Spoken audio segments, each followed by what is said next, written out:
Los estadounidenses adoran hablar de las películas de la Segunda Guerra Mundial, y cuando lo hacen, casi siempre giran en torno a los mismos títulos de siempre. Rescatando al soldado Ryan, con su crudo desembarco en Normandía, Dunkerque, con la espectacularidad de Christopher Nolan, o Hermanos de Sangre, la serie que retrata a la famosa compañía Easy, desde el entrenamiento hasta el final de la guerra. Son historias potentes, no cabe duda, pero en gran parte responden a una mirada hollywoodense, centrada en la experiencia norteamericana del conflicto. Lo curioso es que, al otro lado del Atlántico, el Reino Unido construyó su propio legado cinematográfico de guerra, con películas igual de intensas, igual de heroicas, pero que rara vez llegaron al público estadounidense. En muchos casos ni siquiera cruzaron el océano, quedándose como secretos bien guardados de la memoria británica. Allí encontramos relatos sorprendentes, como el de Dirk Bogarde interpretando a un piloto que sobrevivió a 90 misiones de bombardeo nocturno sobre Alemania, una cifra que roza lo imposible, o a Michael Caine liderando un comando alemán ficticio que planea nada menos que secuestrar a Winston Churchill en plena Inglaterra rural. Y quizá lo más olvidado de todo, la historia de un escuadrón de pilotos polacos que, rechazados y subestimados, lograron cambiar el curso de la batalla de Inglaterra, demostrando un coraje sin igual frente a fuerzas enemigas mucho más numerosas. Estos argumentos suenan a superproducción épica, y sin embargo, la mayoría de ellos se filmaron en Gran Bretaña, con un enfoque muy distinto al estilo hollywoodense, más austero, más íntimo y en muchos casos, más auténtico. Estas películas son verdaderos clásicos en el Reino Unido. Se transmitieron en la televisión, se estudiaron en escuelas de cine, e incluso algunas sirvieron como material de formación militar. Y aún así, la mayoría de los espectadores estadounidenses jamás ha oído hablar de ellas. No aparecen en las listas de mejores filmes de guerra de Hollywood, no se mencionan en los grandes documentales, y rara vez se reestrenan fuera de Europa. Por eso hoy vamos a abrir esa puerta olvidada. Vamos a hablar de 10 películas británicas de la Segunda Guerra Mundial que los estadounidenses prácticamente ignoran, pero que merecen un lugar en la memoria colectiva del cine bélico. Es una de esas cintas que el tiempo dejó olvidadas, pero que en su día reflejaron con crudeza lo que significaba ser parte de la Real Fuerza Aérea. Dirigida por Philip Leacock, la película nos pone en la piel de un líder de escuadrón interpretado por Dirk Bogarde, un hombre al borde de completar su servicio tras haber volado 90 misiones nocturnas sobre territorio alemán.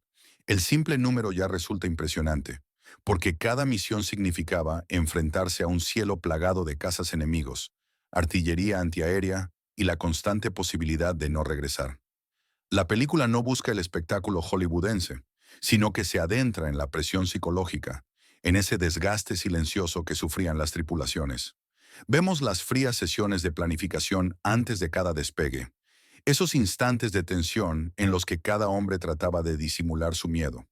También los momentos de camaradería, las bromas compartidas antes de subir al bombardero, los cigarrillos fumados con nerviosismo en la oscuridad, y todo desemboca en una última misión que concentra la atención de la historia. Un vuelo que se siente como una sentencia.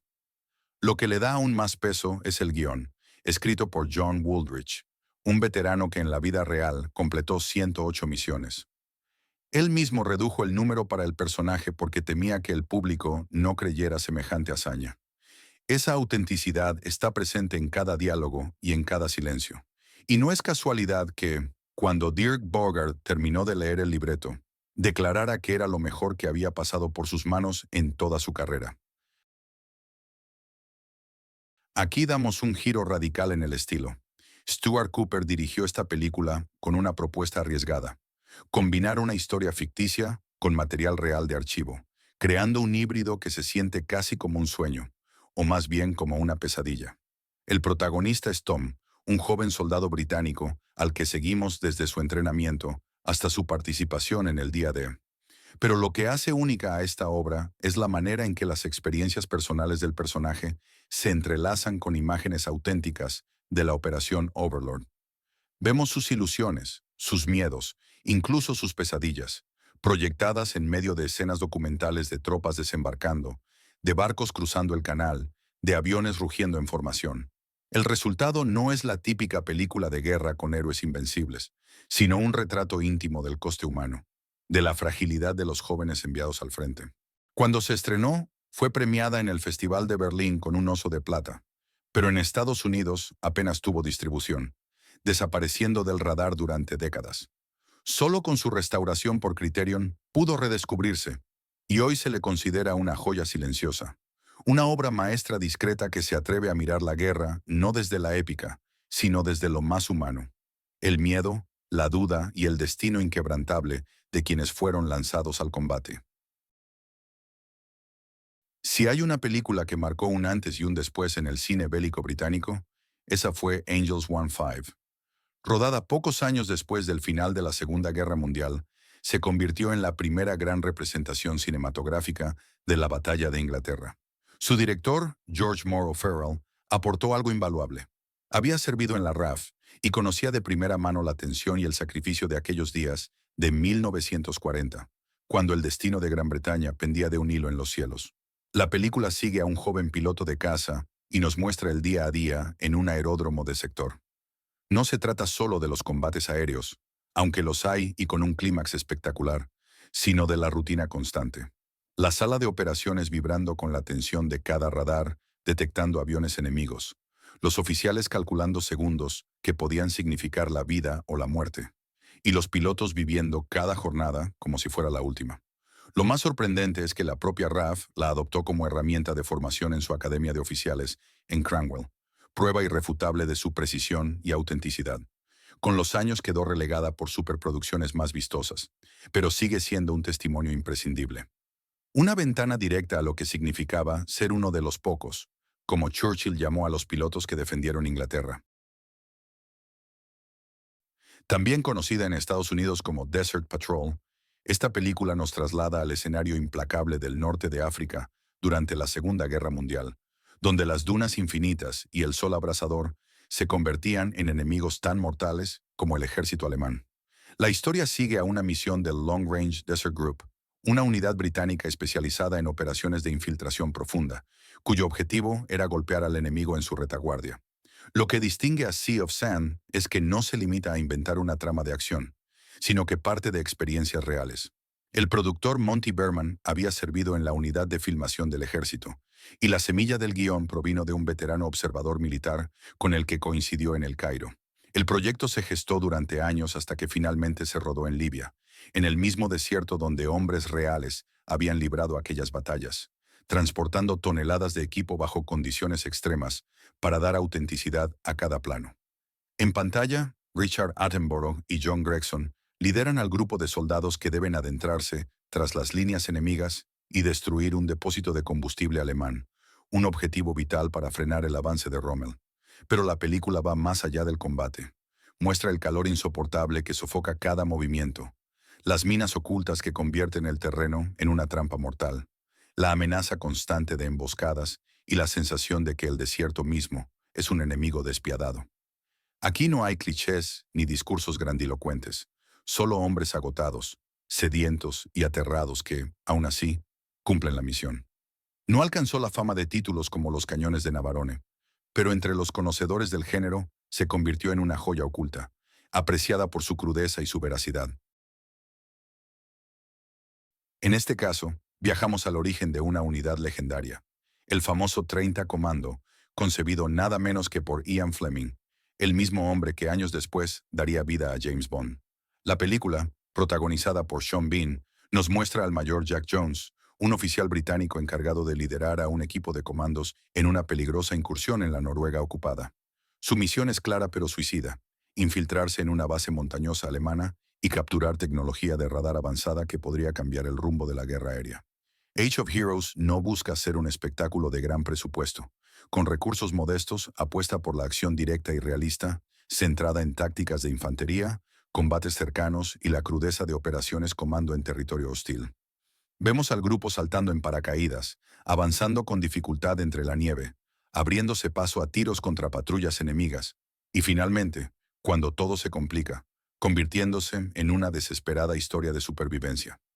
Lo interesante es que, más allá de sus limitaciones, la cinta logra transmitir el espíritu de aquellos hombres que inspiraron a Fleming. Soldados entrenados para misiones imposibles, expertos en sigilo, sabotaje y resistencia. En Estados Unidos pasó casi desapercibida, eclipsada por producciones mucho más ruidosas, pero hoy se mantiene como un homenaje sincero a los verdaderos comandos que marcaron la diferencia en la guerra. Con esta película nos encontramos con un giro inesperado dentro del cine bélico británico. A diferencia de los habituales relatos de jóvenes soldados en combate, aquí los protagonistas son veteranos retirados, hombres ya mayores que, pese a haber dejado atrás la guerra activa, decidieron volver a arriesgar sus vidas.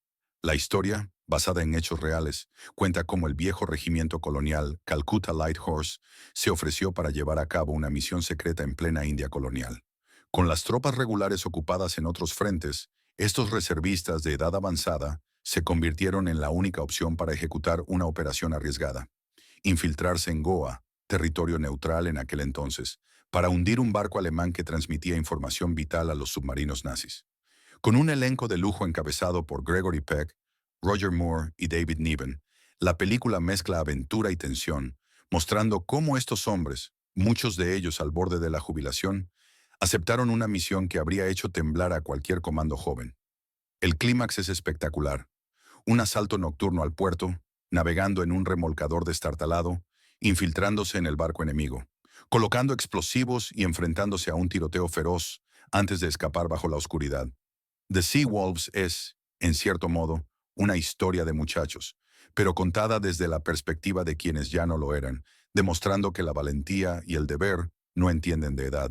Y aunque en su momento fue vista como una rareza, hoy se recuerda como una aventura bélica única, diferente y sorprendentemente entretenida.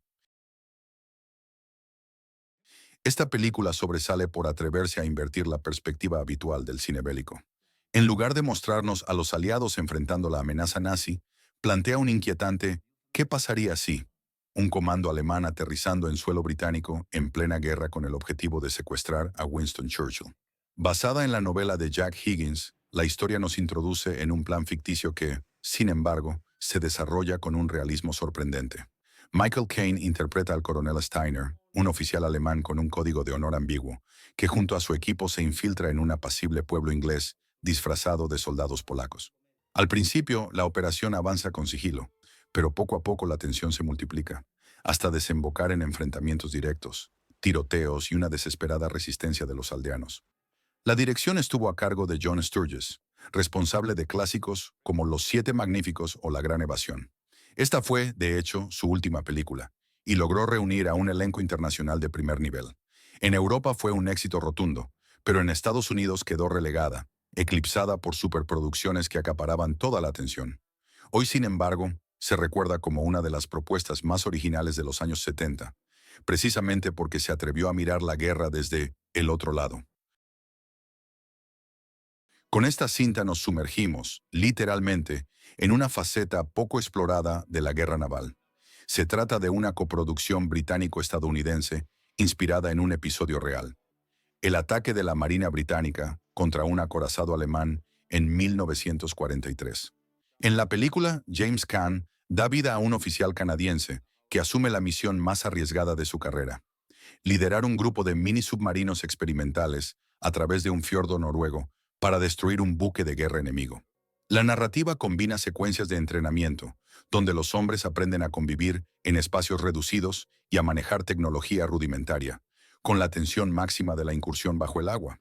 Los planos dentro de los submarinos transmiten claustrofobia: los pasillos estrechos, el silencio interrumpido solo por el goteo del agua y la amenaza constante de cargas de profundidad que explotan alrededor.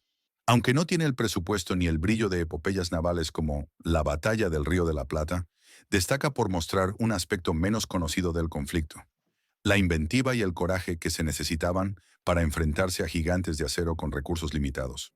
Una película que recuerda que, en la guerra, la audacia muchas veces valía más que el armamento pesado.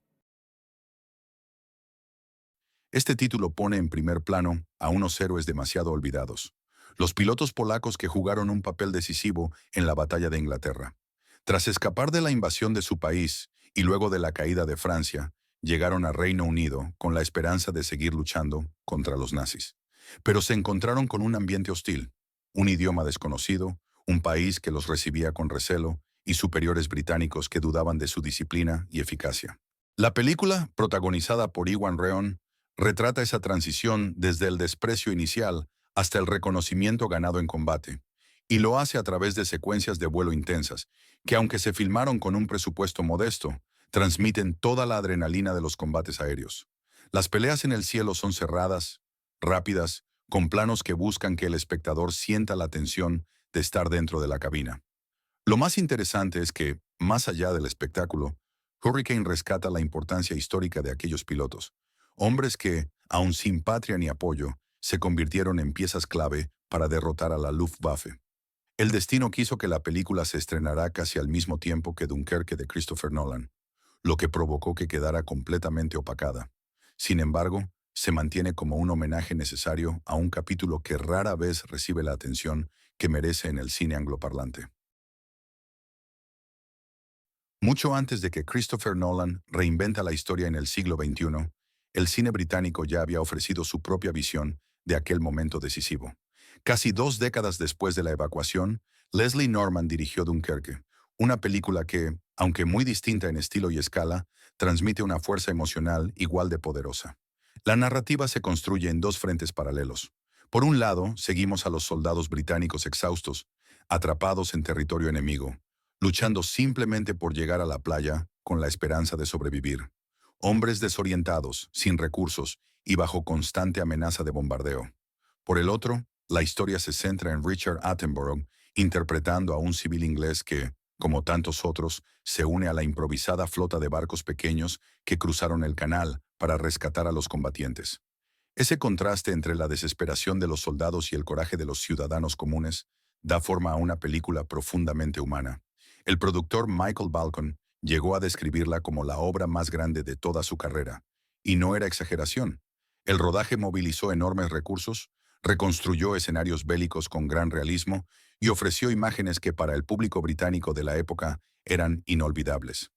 En taquilla fue un triunfo descomunal, el segundo mayor éxito de ese año en el Reino Unido, solo superado por un fenómeno popular que nada tenía que ver con la guerra. Más allá de los números, lo que hizo especial a Dunkerque de 1958 fue su capacidad de rendir homenaje al espíritu de resistencia y al sacrificio colectivo. No era una historia de grandes héroes individuales, ni de batallas espectaculares, sino un retrato de cómo soldados y civiles, hombro con hombro, lograron lo imposible. Una visión sobria, conmovedora y quizá incluso más íntima que muchas superproducciones posteriores. Una película que recordó a toda una generación que la victoria no se construyó solo en los campos de batalla, sino también en la valentía de la gente común que decidió no rendirse. No lo dejes para después. Haz clic en el enlace de la descripción y suscríbete. Cada semana una nueva sorpresa de cine te espera.